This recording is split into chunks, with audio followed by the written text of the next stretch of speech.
Hi hello and video பார்க்குற எல்லாருக்கும் வணக்கம். ஸோ நம்ம இன்னைக்கு பார்க்க போகிற வீடியோ எதை பற்றினா, ரீசெண்ட் டைம்ஸில் ஆன்லைனில் எங்கே பார்த்தாலும் மார்வலோட லீக்காக தான் இருக்குது. இப்போ கூட ஸ்பைடர்மேன் பிராண்ட் நியூ டேவோட ட்ரெய்லர் வந்து லீக் ஆனதாக இருக்கட்டும், அண்ட் அவெஞ்சர்ஸ் டூம்ஸ்டே மூவியோட சீன்ஸ் லீக் ஆனதாக இருக்கட்டும், அது ஒரிஜினலாக ஏஐயான்னு தெரியல. பட் இந்த மாதிரி மார்வல் சம்பந்தமான விஷயங்கள் தொடர்ந்து ஆன்லைனில் லீக் ஆகிக்கிட்டே தான் இருக்குது. அதில் பெரும்பாலானது ஃபேக்காக இருந்தாலும் ஒரு சில விஷயங்கள் கரெக்டாக தான் இருக்குது. அப்படி ரீசெண்டாக வந்து பார்த்தீங்கன்னா அவெஞ்சர்ஸ் டூம்ஸ்டே மூவியோட கதைத்தளம் ஆரம்பத்திலிருந்து முடிவு வரைக்கும் எப்படி ஆரம்பித்து முடிய போகுது அப்படிங்கறத பத்தி ஒரு சில பேஜஸ்க்கு ஒரு ஸ்டோரி பேப்பர் வந்து ஆன்லைன்ல லீக் ஆயிருந்துச்சு. இந்த ஸ்டோரியை படிச்ச நிறைய ஸ்ட்ராங்கான மார்வல் இன்சைடர்ஸ் எங்களுக்கு தெரிஞ்ச வரைக்கும் இப்ப லீக் ஆயிருக்கிற இந்த ஒரு ஸ்டோரியும் நாங்க மார்வல் சைடுல இருந்து கேள்விப்பட்ட ஸ்டோரியும் கிட்டத்தட்ட சிமிலரா தான் இருக்கு அப்படிங்கறத ஸ்ட்ராங்கா கன்ஃபார்ம் பண்றாங்க. சோ அந்த ஒரு ஸ்டோரி தான் ஸ்டார்டிங்ல இருந்து எண்டிங் வரைக்கும் இந்த ஒரு வீடியோல நம்ம டீடைலா பார்க்க போறோம். அண்ட் நான் முன்னாடியே சொல்லிடுறேன், எனக்கு டூம்ஸ்டே சம்பந்தமா எந்த ஒரு ஸ்பாயிலருமே வேணாம் அப்படின்னு நினைக்கிறவங்க தயவு செஞ்சு இந்த ஒரு வீடியோவை ஸ்கிப் பண்ணிடுறது நல்லது. சோ வீடியோவை ஸ்டார்ட் பண்றதுக்கு முன்னாடி இந்த வீடியோ உங்களுக்கு பிடிச்சிருந்தா லைக் ஷேர் கமெண்ட் பண்ணுங்க, மறக்காம சூப்பர் காமிக்ஸ் தமிழ் சேனலை சப்ஸ்கிரைப் பண்ணுங்க. சோ வாங்க வீடியோவை ஆரம்பிக்கலாம். சோ படத்தை ஓபன் பண்ணா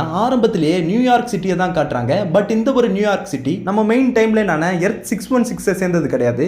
ஆக்சுவலா இது டோபி மேக்வேர் ஸ்பைடர்மேன் இருக்கக்கூடிய அந்த ஒரு யூனிவர்ஸ் சேர்ந்த நியூயார்க் சிட்டியை தான் காட்டுறாங்க. அங்க ஸ்ட்ரீட்ஸ்ல ஒரு பெரிய ஃபைட் நடந்துட்டு இருக்கு. யாருக்குன்னு பாத்தீங்கன்னா டோபி மேக்வேர் ஸ்பைடர்மேனுக்கும் வுல்வரின் அண்ட் டெட்பூலுக்கு இடையில ஒரு பெரிய சண்டை நடந்துட்டு இருக்கு. இந்த சண்டைக்கு நடுவுல வுல்வரின் அண்ட் டெட்பூல் வந்து ஒரு வேர்ல்டு கில்லிங் பாமை வந்து செட் பண்ண ட்ரை பண்றாங்க. இந்த பாம் மூலமா டோபி மேக்வேர் ஸ்பைடர்மேனோட யூனிவர்ஸையே அழிக்க ட்ரை பண்றது தான் அவங்களோட பிளான். பட் அதை ஓஜி ஸ்பைடர்மேன் தடுக்க முயற்சி பண்றாரு. ஆக்சுவலா இந்த ஒரு பாமையே எக்ஸ்மேனை சேர்ந்த பீஸ்ட் தான் பாத்தீங்கன்னா உருவாக்கி அதை டெட்பூல் அண்ட் வுல்வரின் கிட்ட கொடுத்து விட்டுருக்காரு. இப்போ நமக்கு ஒரு டவுட் வரலாம், எதுக்காக எக்ஸ்மேன் வந்து டோபி மேக்வேரோட யூனிவர்ஸை அழிக்கணும்? ஆக்சுவலா ஒரு இன்கர்ஷன் ஈவென்ட் வந்து நடக்க போகுது. இன்கர்ஷன்னா என்னங்கிறது மல்டிவர்ஸ் ஆஃப் மேட்னஸ் மூவி பார்த்தவங்களுக்கு தெரியும். தெரியாதவங்களுக்கு சொல்றேன், ரெண்டு வெவ்வேறு யூனிவர்ஸ் ஒன்னோட ஒன்னு கொலைட் ஆக ஆரம்பிக்கும். இதனால ரெண்டு யூனிவர்ஸோட ரியாலிட்டிலையும் பெரும் சேதம் ஏற்படுறது மட்டும் இல்லாம ஒரு கட்டத்துக்கு மேல ரெண்டு யூனிவர்ஸுமே பாத்தீங்கன்னா அழிஞ்சும் போயிடும். சோ இந்த ஒரு இன்கர்ஷன் ஈவென்ட் வந்து எக்ஸ்மேன் யூனிவர்ஸ்க்கும் டோபி மேக்வேர் ஸ்பைடர்மேனோட யூனிவர்ஸ்க்கும் இடையில நடக்க போகுது. இதை தடுக்கிறதுக்காக வேற வழியே இல்லாம எக்ஸ்மேன் வந்து டோபி மேக்வேர் ஸ்பைடர்மேனோட யூனிவர்ஸை அழிக்கலாம்னு முடிவு பண்ணி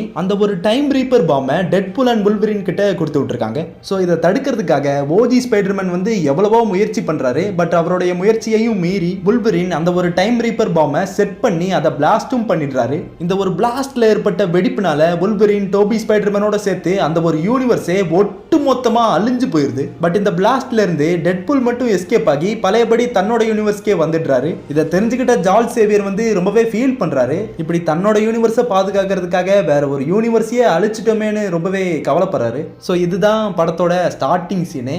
அடேங்கப்பா, படம் ஆரம்பிக்கும் போதே மார்வலோட ரெண்டு ஓஜி கேரக்டர்ஸ் வந்து ஃபைட் பண்றது மட்டும் இல்லாம அந்த ஃபைட்ல டோபி ஸ்பைடர்மேனோட யூனிவர்ஸே அழிஞ்சிருச்சு. அண்ட் இதுல பியூட்டி என்னன்னா, இந்த பிளாஸ்ட் பண்ண அந்த ஒரு வுல்வரின் வந்து ஆல்ரெடி தன்னோட யூனிவர்ஸை கைவிட்டாரு அப்படிங்கறத டெட்பூல் அண்ட் வுல்வரின் மூவிலே நம்ம பார்த்திருப்போம். என்னதான் தன்னோட யூனிவர்ஸை கைவிட்டு இருந்தாலும் இப்ப தனக்கு கிடைச்சிருக்கிற இந்த ஒரு யூனிவர்ஸை அழிய விட்டுற கூடாதுங்கிறதுக்காக வுல்வரின் தன்னோட உயிரையே தியாகம் பண்ணிட்டாரு. சத்தியமா வேற லெவல். ஏன்னா இந்த ஒரு படத்துக்கு இப்படி ஒரு ஸ்டார்டிங் இருந்தா மட்டும்தான் இந்த ஒரு படம் எவ்வளவு சீரியஸான படம் அப்படிங்கிறது ஆடியன்ஸ்க்கு தெரிய வரும். So coming back to the story, இவ்வளவு பெரிய சம்பவம் நடந்து முடிஞ்சதுக்கு அப்புறம் அடுத்த சீன்லயே டோனி ஸ்டார்க்கோட ஃபியூனரலை காட்டுறாங்க. அங்க ஸ்டீவ் ராஜர்ஸ் வந்து எல்லார்கிட்டையும் சொல்லிட்டு ஸ்டோன்ஸை ரிட்டர்ன் கொண்டு போறாரு. போனவரு அங்க பெக்கியோட ஒரு வாழ்க்கையை வாழ்ந்து அவங்களுக்கு ஒரு குழந்தையும் பிறக்குது. இந்த ஒரு சீனை தான் ட்ரெய்லர்ல காமிச்சிருந்தாங்க. சோ ஸ்டீவ் வந்து தன்னோட குழந்தையோட வீட்டுல இருக்கிறப்ப டோர் தட்டுற சத்தம் கேக்குது. யாருன்னு பார்த்தா அந்த இடத்துக்கு லோக்கி வந்திருக்காரு. ஆக்சுவலா இந்த ஒரு இடத்துக்கு வந்திருக்கிற லோக்கி வந்து அந்த ஒரு லோக்கி சீசன் 2க்கு முன்னாடி டைம் ஜம்ப் ஆயிட்டு இருந்தார் இல்லையா, அந்த ஒரு லோக்கி தான் இந்த பக்கம் ஸ்டீவ் ராஜர்ஸை பார்க்க வந்திருக்காரு.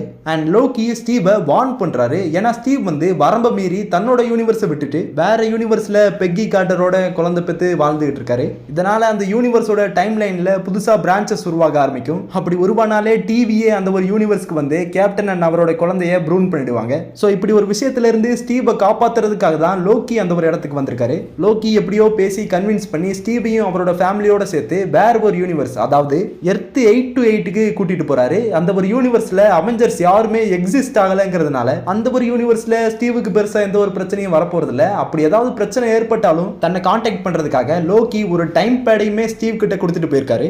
ஆக்சுவலா இந்த ஒரு எர்த் 828ல தான் பாத்தீங்கன்னா ஃபென்டாஸ்டிக் 4ல இருந்து டாக்டர் டூம் வரைக்கும் எல்லாருமே அந்த ஒரு யூனிவர்ஸ்ல தான் இருக்காங்க. இதெல்லாம் தெரிஞ்சிருந்துமே ஸ்டீவ் வந்து 10 வருஷமா யாருக்கும் தெரியாம அந்த ஒரு யூனிவர்ஸ்ல வாழ்ந்துட்டு இருக்காரு. இந்த சீன் முடிஞ்சதுமே அடுத்த சீன்ல ஃபென்டாஸ்டிக் ஃபோரோட போஸ்ட் கிரெடிட் சீனை காட்டுறாங்க. அதுல கூட டாக்டர் டூம் வந்து பிராங்க்லின் ரிச்சர்ட்ஸை பார்த்துட்டு இருப்பாரு இல்லையா, அந்த சீன் தான். ஸோ டாக்டர் டூம் வந்து ரீட் ரிச்சர்ட்ஸ் கிட்ட பேசணும்னு சொல்றாரு. என்னன்னா இவங்க இருக்கிற அந்த ஒரு யூனிவர்ஸ்ல ஒரு இன்கர்ஷன் ஈவெண்ட் வந்து நடக்க போகுது.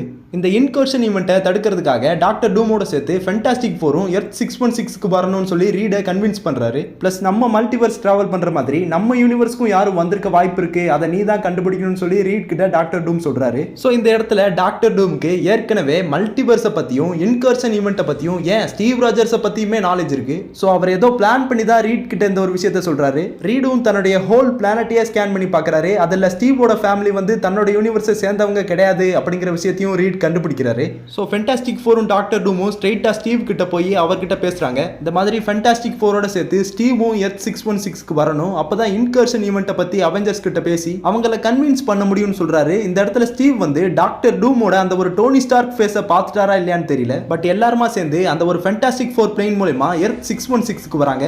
அண்ட் இப்பதான் தண்டர்போல்ட் சீரிஸோட போஸ்ட் கிரெடிட் சீனை காட்டுறாங்க. லைக் ஃபென்டாஸ்டிக் ஃபோர் ஷிப் வந்து பூமியில தரையிறங்குது. அந்த இடத்துக்கு உடனே அவெஞ்சர்ஸும் தண்டர்போல்ட்ஸும் பிளஸ் ஒக்காண்டியன்ஸும் அந்த ஒரு இடத்துக்கு வராங்க. அவங்க எல்லார்கிட்டையும் ஸ்டீவ் வந்து நடக்கிற எல்லா விஷயத்தையும் சொல்லி கன்வின்ஸ் பண்றாரு. அண்ட் டாக்டர் டூம் வந்து இப்போ இன்னொரு விஷயத்தையும் சொல்றாரு. அது என்னன்னா இதுக்கு முன்னாடி நம்ம பார்த்த அந்த ஒரு எக்ஸ்மென் யூனிவர்ஸ் வந்து அவங்களுக்கு நடக்க இருந்த அந்த ஒரு இன்கர்ஷன் ஈவெண்ட்ல இருந்து எப்படியோ தப்பிச்சிருக்காங்க. அவங்க கிட்ட கேட்டா நம்மளும் தப்பிக்கிறதுக்கு ஏதாவது ஒரு வழி கிடைக்கும்னு சொல்றாரு. இதை கண்டுபிடிக்கிறதுக்காக அவெஞ்சர்ஸ்ல இருந்து ஒரு சின்ன டீம் ஃபார்ம் ஆகி ஃபென்டாஸ்டிக் ஃபோரோட ஷிப் எடுத்துக்கிட்டு எக்ஸ்மென் யூனிவர்ஸுக்கு போறாங்க. அந்த டீம்ல யார் யார் இருக்கான்னு பாத்தீங்கன்னா Elena Belova, Steve Rogers, Thor, Sam Wilson, Captain America, new Falcon, Shang Chi இவங்க எல்லாருமே எக்ஸ்மென் யூனிவர்ஸுக்கு போயிருக்காங்க. இன்னொரு பக்கம் ஃபென்டாஸ்டிக் ஃபோர் டீம் வந்து ஒக்காண்டியன்ஸோட சேர்ந்து ரெண்டு யூனிவர்ஸும் கொலைட் ஆகாம இருக்கிறதுக்காக ஒரு டைம் டியூப் மாதிரி ஒன்னு ரெடி பண்ண ட்ரை பண்ணிட்டு இருக்காங்க. சோ அவெஞ்சர்ஸ் வந்து எக்ஸ்மென் யூனிவர்ஸ்க்கு போனதுமே எக்ஸ்மென் வந்து அவெஞ்சர்ஸை எதிர்த்து சண்டை போட ஆரம்பிக்கிறாங்க. ஏன்னா ஏற்கனவே எக்ஸ்மென் வந்து இப்பதான் ஒரு இன்கர்ஷன் ஈவெண்ட்ல இருந்து தப்பிச்சிருக்காங்க. திரும்பவும் ஏதாவது ஒரு மல்டிவர்ஸ் ஆபத்து வந்தா அதை உடனடியா தடுத்தே ஆகணுங்கிற எண்ணத்துல தான் எக்ஸ்மென் வந்து இங்க அவெஞ்சர்ஸ் கூட சண்டை போட ஆரம்பிக்கிறாங்க. ரெண்டு டீமுக்கும் ஒரு பயங்கரமான சண்டை நடக்குது. சண்டை நடந்துட்டு இருக்கப்பவே ஸ்டீவ் ராஜர்ஸ் வந்து சைக்ளாப்ஸ் கிட்ட அவங்க எதுக்காக இந்த ஒரு யூனிவர்ஸ்க்கு வந்தாங்க அப்படிங்கிற விஷயத்தை விளக்க ட்ரை பண்றாரு. ஒரு கட்டத்துக்கு மேல என்ன நடக்குது அப்படிங்கறத ரெண்டு டீமுமே புரிஞ்சுக்கிட்டு சண்டையை நிறுத்திடுறாங்க. அண்ட் அந்த இடத்துக்கு டாக்டர் டூமும் ரீட் ரிச்சர்ட்ஸும் வந்துடுறாங்க. இவங்க ரெண்டு பேரும் நடந்த இன்கர்ஷன் ஈவெண்ட்டை பத்தி எக்ஸ்மென் கிட்ட பேசிக்கிட்டு இருக்கிறப்ப ஸ்டீவ் வந்து தோர் கிட்ட ஒரு விஷயத்த சொல்றாரு. என்னன்னா ஒரு நாள் லோக்கி என்ன தேடி என் இடத்துக்கு வந்தான். அவன் தான் என்னையும் என் ஃபேமிலியும் இந்த ஒரு யூனிவர்ஸ்க்கு கூட்டிட்டு வந்தது மட்டும் இல்லாம அவருக்கு ஏதாவது பிரச்சனைனா தன்னை பார்க்கறதுக்காக இந்த ஒரு டைம் பேடையும் கொடுத்ததா சொல்றாரு. இதை கேட்டதும் தோர் வந்து உடனடியா என்ன லோக்கி கிட்ட கூட்டிட்டு போன்னு சொல்லி ஸ்டீவ் கிட்ட சொல்றாரு. உடனே ஸ்டீவும் தோரும் சேர்ந்து டிவிஏக்கு போறாங்க. போய் பார்த்தா டிவியில இருக்கிற அத்தனை ஏஜென்ட்ஸுமே செத்து கிடக்குறாங்க. கொஞ்சம் உள்ள போய் அந்த ஒரு டைம் சேம்பர்ல பார்க்கும்போது லோக்கி அவர் இருக்கிற அந்த ஒரு இருக்கையில அப்படியே நெஞ்சு பொளந்து இதயமே இல்லாம செத்து கிடக்குறாரு. சுத்தி இருக்கிற எல்லா யூனிவர்ஸுமே அப்படியே அழிஞ்சுக்கிட்டு வருது. இதனாலதான் பாத்தீங்கன்னா யூனிவர்ஸ் ஃபுல்லாவே அந்த ஒரு இன்கர்ஷன் ஈவெண்ட்ங்கிறது நடந்துட்டு இருக்கு. சோ லோக்கியோட சேர்த்து டிவிஏல இருக்கிற அத்தனை ஏஜென்சியுமே கொன்னுட்டு இவ்வளவு பெரிய அழிவுக்கு காரணமா இருக்கிறதே டாக்டர் டூம் தான் அப்படிங்கிற விஷயம் ஸ்டீவன் தோருக்கு தெரிய வருது. உடனே அவங்க எக்ஸ்மென் யூனிவர்ஸ்க்கு போய் டாக்டர் டூமை ஃபேஸ் பண்றாங்க. இப்போ உங்களுக்கு ஒரு டவுட் வந்திருக்கும், ப்ரோ லோக்கி கிட்ட எவ்வளவு பவர்ஸ் இருக்கு, அவர் நினைச்சிருந்தா டாக்டர் டூமை ரொம்ப ஈஸியாவே கொண்டு இருக்க முடியும். பட் அது எதையுமே பண்ணாம டாக்டர் டூம் தன்னை கொல்ற வரைக்கும் லோக்கி என்ன அதை வேடிக்கை பார்த்துட்டு இருந்தாரா அப்படின்னு கேட்டீங்கன்னா எஸ், லோக்கி அதை வேடிக்கை தான் பார்த்துட்டு இருந்தாரு. அவரோட வேலையே அதுதான். ஏன்னா லோக்கி எப்ப எல்லா டைம்லயும் தான் கட்டுப்பாட்டு கீழே கொண்டு வந்தாரோ அப்பவே ஃப்ரீ வில் அப்படிங்கிற ஒரு கான்செப்டை டிவியில கொண்டு வந்திருப்பாங்க. அது என்னன்னா லோக்கி வந்து யூனிவர்ஸ் முழுக்க யார் வேணாலும் வேற ஒரு யூனிவர்ஸ்க்கு டைம் டிராவல் பண்ணலாம், டைம் லைன்ல சேஞ்சஸ் உண்டு பண்ணலாம். அதனால டைம் லைன்ல எவ்வளவு பிரான்ச்சஸ் உருவானாலும் லோக்கி அந்த டைம் லைன்ல எந்த ஒரு சேஞ்சஸுமே பண்ண மாட்டாரு. ஈவன் அவர் வந்து எந்த ஒரு செயல்பாட்டிலுமே ஈடுபட மாட்டாரு. அவரோட வேலையே அந்த ஒரு சேர்ல உட்காந்து டைம் லைனோட ஓட்டத்தை சீரா வச்சுக்கிறது மட்டும்தான். அண்ட் மனதளவுல லோக்கி வந்து எப்பவோ செத்துட்டாரு. ஸோ டாக்டர் டூம் வந்து தன்னை கொல்றதெல்லாம் லோக்கி பெருசா தடுக்கவே மாட்டாரு. அண்ட் இப்ப கதைக்கு வருவோம். ஸ்டீவும் தோரும் சேர்ந்து டாக்டர் டூம் கிட்ட போனதுமே டாக்டர் டூமுக்கு என்ன நடந்ததுங்கிற விஷயம் தெரிஞ்சிருது. உடனடியா அவர் வந்து சென்டினல்ஸ் எக்ஸ்மென் அண்ட் அவெஞ்சர்ஸ் நோக்கி ஏவி விடுறாரு. இந்த இடத்துல சென்டினல்ஸ்க்கும் அவெஞ்சர்ஸ் அண்ட் எக்ஸ்மென்ஸ் இடையில ஒரு பெரிய ஃபைட்டே நடக்குது. சண்டை நடந்துட்டு இருக்கிறப்பவே டாக்டர் டூம் இடையில பூந்து தன்னுடைய நாடான லாட்பெரியாவுக்கு ஸ்டீவ் ராஜர்ஸை அடிச்சு தூக்கிட்டு போயிடுறாரு.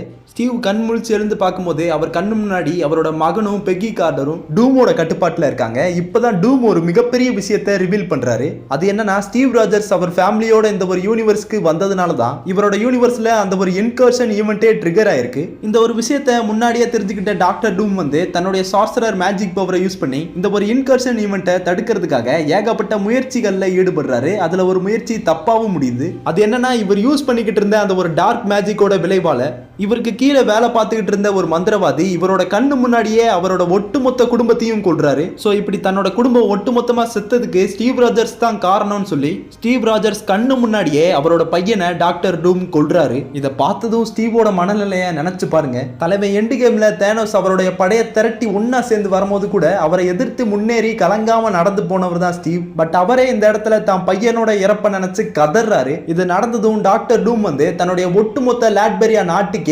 எல்லாரும் போருக்கு தயாராகுங்க அப்படின்னு ஒரு அனௌன்ஸ்மெண்ட்டை கொடுக்கிறாரு. சோ ஒட்டுமொத்த லாட்பெரியா படையே போருக்கு தயாரா இருக்கு. அண்ட் மறுபக்கத்துல ஃபேண்டாஸ்டிக் ஃபோர், அவெஞ்சர்ஸ், எக்ஸ்மென் இவங்க எல்லாருமே லாட்பெரியாவை நோக்கி தாக்குறதுக்கு தயாரா கிளம்புறாங்க. இப்பதான் நம்ம டீசர்ல பார்த்த அந்த ஒரு தோர் சீன் வந்து நடக்குது. தோர் தான் முன்னோர்களோட எல்லா சக்தியுமே தனக்கு தாங்கன்னு சொல்லி ஓடின நினைச்சு பிரார்த்தனை பண்றாரு. அவருடைய பிரார்த்தனை நிறைவேற விதமா தோருக்கு எல்லா சக்திகளுமே கிடைக்குது. அது மட்டும் இல்லாம ஆஸ்கார்ட்ல இறந்து போன அத்தனை போர் வீரர்களும் வெல்ஹாலால இருந்து மீண்டும் வந்து தோர் பின்னாடி ஒரு மிகப்பெரிய ஆஸ்கார்டியன் படையே உருவாகியிருக்கு.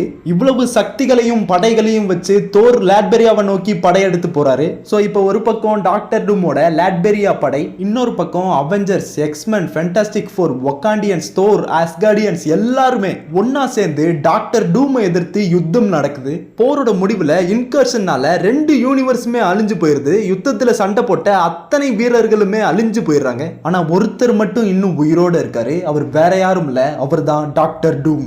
டூம் கிட்ட இப்ப லோக்கியோட பவர்ஸ் இருக்கு. தான் பவர்ஸ் யூஸ் பண்ணி அழிஞ்சு போன அத்தனை யூனிவர்ஸையுமே மீண்டும் உயிர்த்தலை செஞ்சு எல்லா யூனிவர்ஸையுமே ஒரே டைம் லைனு கீழே கொண்டு வந்து இறந்து போன அத்தனை பேரையுமே திரும்ப உயிரோட கொண்டு வந்து அத்தனை பேரையுமே தான் கட்டுப்பாட்டு கீழே உருவாக்கியிருக்காரு. அது மட்டும் இல்லாம இப்ப அவர் உருவாக்கி இருக்கிற அந்த ஒரு சீக்ரெட் டைம் லைன்ல ஒரு அரியணையை உருவாக்கி அந்த ஒரு அரியணையில ஒரு அரச கடவுளா, ஒரு காட் எம்பரர் டூமா மாதிரி அந்த ஒரு ஒட்டுமொத்த டைம் லைனையே ஆட்சி பண்றாரு. இதோட அவெஞ்சர்ஸ் டூம்ஸ்டே முடிஞ்சு அவெஞ்சர்ஸ் சீக்ரெட் வார்ஸ் ஆரம்பிக்குது. பா வேற லெவல்ல இப்படி ஒரு ஸ்டோரி லைன் மட்டும் அவெஞ்சர்ஸ் டூம்ஸ்டேல அமைஞ்சா படம் உண்மையிலே வேற கட்டத்துல இருக்கும். பட் படம் இதே கதை தளத்துல அமையுமான்னு கேட்டீங்கன்னா அதுக்கு வாய்ப்பு ரொம்ப கம்மி.